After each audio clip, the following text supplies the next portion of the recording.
Petrol ధరలు పెరిగినా ప్రజల మీద ఎంత భారం పడినా పర్వాలేదు. నిత్యావసర ధరలు పెరిగినా చుక్కలను అంటుతున్నా ప్రభుత్వాలకి పెద్దగా పట్టించుకోవాల్సిన అవసరం కూడా లేదు. ఒకవైపు దేశ ప్రధాని పొదుపు పాటించాలని చెప్పగానే అటు ముఖ్యమంత్రి చంద్రబాబు నాయుడు గారు, ఇటు పవన్ కళ్యాణ్ తమ కాన్వాయ్ల పరిమాణం కూడా తగ్గించుకున్నారు. దీని మీద ప్రచారం కూడా పెద్ద ఎత్తున చేసుకున్నారు, మామూలు కూడా కాదు. కానీ సినిమా అభిమానుల మీద ఈ సంక్షోభ సమయంలో కూడా టికెట్ల రేటు పెంపు విషయంలో మాత్రం ఎక్కడా వెనక్కి తగ్గడం లేదు కూటమి ప్రభుత్వం. అన్ని సినిమాలకు ఇచ్చినట్టే ఈసారి రామ్ చరణ్ హీరోగా నడిచేటువంటి పెద్ద సినిమా టికెట్ల రేట్ల పెంపుకు కూటమి ప్రభుత్వం అనుమతించింది. అంతా సాఫీగా ఉన్నటువంటి సమయంలో అయితే దీని మీద పెద్దగా అభ్యంతరం చెప్పాల్సిన అవసరం లేదు. కానీ ఇప్పుడు పశ్చిమాసియాలో తలెత్తినటువంటి పరిస్థితుల కారణంగా అన్ని రకాల ధరలు పెరిగి ప్రజలు చాలా తీవ్ర ఇబ్బందులు కూడా ఎదుర్కొంటున్నారు. ఒకవైపు పొదుపు చేయడం కోసం అనేసి చెప్పి అధికార తెలుగుదేశం పార్టీ తమ మహానాడును హైబ్రిడ్ మోడల్లో నిర్వహించింది, మీరందరూ కూడా చూశారు. కానీ ప్రేక్షకుల మీద భారం మోపే విషయంలో మాత్రం ఈ కోణాన్ని పూర్తిగా విస్మరించింది అనేసి చెప్పుకోవాలి.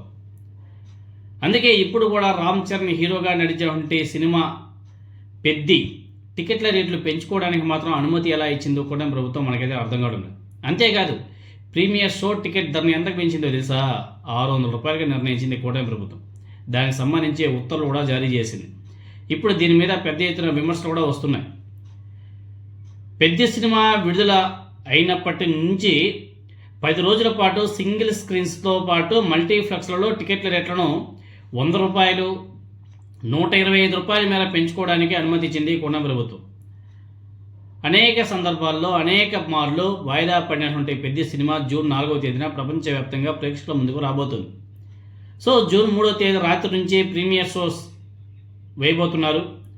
మీకు అందరూ కూడా తెలిసిందే, బుచ్చిబాబు దర్శకత్వంలో వచ్చేవంటే ఈ మూవీలో రామ్ చరణ్కు జోడీగా జాన్వీ కపూర్ నటించిన విషయం మీకు అందరికీ తెలిసిందే. ఇక్కడ మరో కీలక విషయం ఏమిటంటే పెద్ద సినిమా దగ్గర నుంచే తమకు రెంటల్ విధానంలో కాకుండా పర్సంటేజ్ విధానంలో చెల్లింపులు చేయాలంటూ మూవీ ఎగ్జిబిటర్స్ అందరూ కూడా డిమాండ్ చేస్తున్నారు. అయితే ఈ విషయంలో చిరంజీవి గారు రంగంలోకి దిగి జూన్ 30 తర్వాత నుంచి పర్సంటేజ్ విధానంలో చెల్లింపులకు మార్గం సుగమం చేశారంట. సో సాధారణంగా పెద్ద సినిమాలకు అర్ధరాత్రి లేదా తెల్లవారుజామున షోలకు అనుమతిస్తుంటారు. కానీ పెద్ద సినిమా కోసం చంద్రబాబు నాయుడు గారి ప్రభుత్వం ఒకరోజు ముందే అంటే జూన్ 3వ తేదీ రాత్రి 8 గంటలకే స్పెషల్ ప్రీమియర్ షోలు వేసుకునేందుకు గ్రీన్ సిగ్నల్ చేసింది. ఒకవైపు విద్యార్థులకు ఫీజు రీయింబర్స్మెంట్ రాక అల్లాడిపోతున్నారు, మరోవైపు రైతులకు గిట్టుబాటు ధర రాక అల్లాడిపోతున్నారు. ఇన్ని నష్టాల్లో ఇంతమంది సఫర్ అవుతుంటే కూటమి ప్రభుత్వం సినిమా టికెట్ల మీద పెట్టే దృష్టి రైతుల మీద, విద్యార్థుల మీద, పేద ప్రజల మీద పెట్టలేకపోతుంది. ఆ మెడికల్ కాలేజ్ మీద పెట్టినవచ్చు కదా, అవి మాత్రం బెటరు. ఈ సమయానికి పూర్తి అయిపోయేవి. మరో 7 మెడికల్ కాలేజీలు ఈసారి అందుబాటులో కూడా వచ్చేసేది. 2 సంవత్సరాలు సాఫీగా కట్టుంటే కూడా హ్యాపీగా ఈ 2 సంవత్సరాలు 7 మెడికల్ కాలేజీలు అందుబాటులోకి వచ్చేసేది. వాటి మీద దృష్టి లేదు. కానీ అమరావతి సినిమా టికెట్లు, విదేశీ పర్యటనలు ఇవి మాత్రం చాలా హుందాగా ఉంటాయి.